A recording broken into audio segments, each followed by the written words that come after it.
beautiful Sunday afternoon at 2:26 p.m.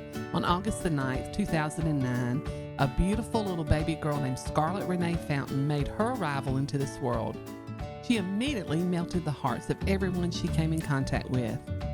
Scarlett was a very bright and happy little girl who wanted no part of being a baby. I've often wondered if perhaps she sensed her time here was short because she attempted to learn to do everything as fast as she could. Along with being exceptionally bright, she had a spunky and spirited personality. If she didn't like something, you knew about it, which usually involved her pointing her finger at you and saying, "Putta, putta, putta."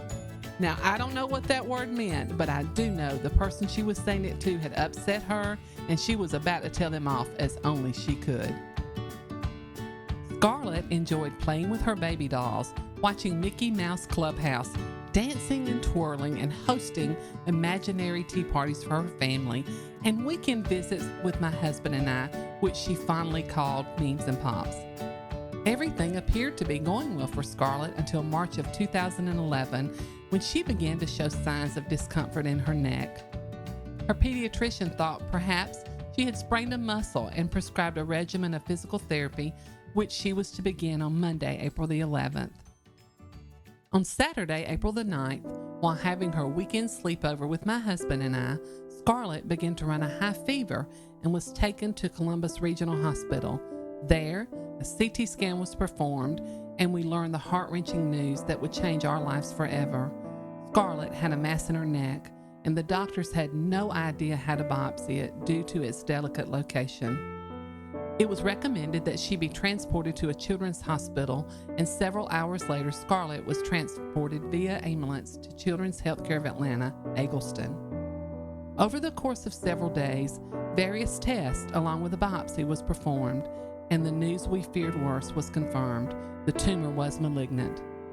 The following week, Scarlett was sent home while we awaited the biopsy report from Boston because Emory was unable to determine the type of cancer she had. We returned the following week and learned that she had a very rare cancer called undifferentiated epitheliosarcoma. There are approximately 10 cases diagnosed with this disease per year, and to date there are no known survivors. Scarlett was admitted in the hospital that day.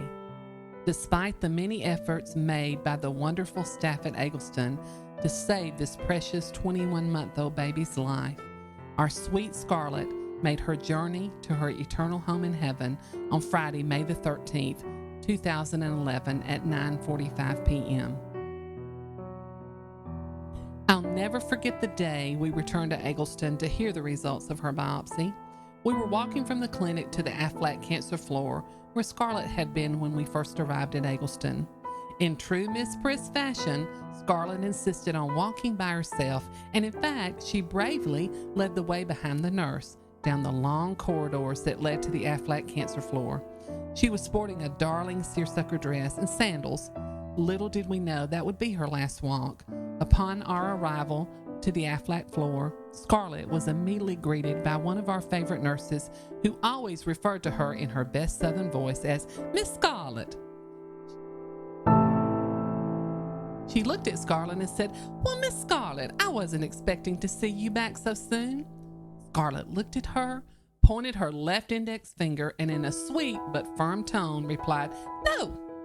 She then walked over to where the wonderful red wagons were kept and grabbed the handle of the largest one and proceeded to pull it to her room. No tears, no whining, no screaming.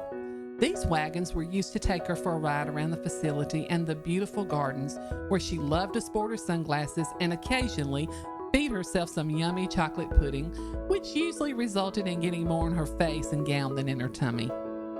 It was also a safe haven for her because it was a rule that when Scarlett was in her red wagon, the doctors and nurses were not allowed to touch her. I don't think anyone who witnessed Scarlett's courage that day will ever forget it. She was the bravest person I've ever known.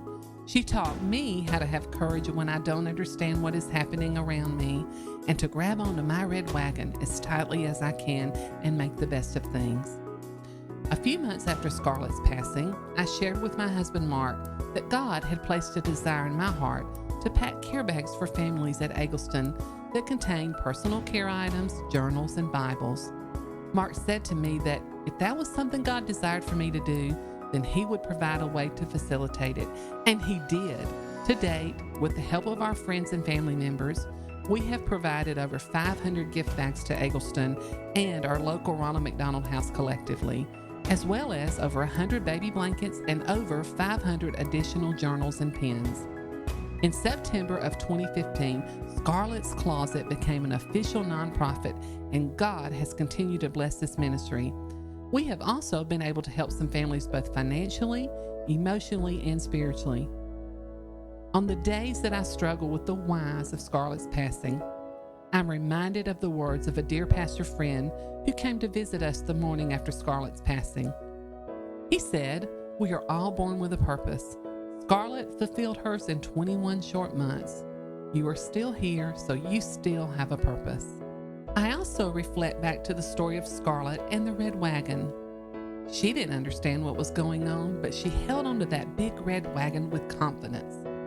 I am confident in the fact that I can hold on to the big hand of my Heavenly Father, and I know He will guide my path. Deuteronomy 31:6 says, "Be strong and courageous. Do not be afraid or terrified of them, for the Lord your God goes with you. He will never leave you or forsake you." Thank you so much for your continued prayers and support of this ministry. God has taken the worst event of my life and created a beautiful ministry, and I'm so grateful to be the empty vessel that He uses to facilitate it. May God bless each one of you.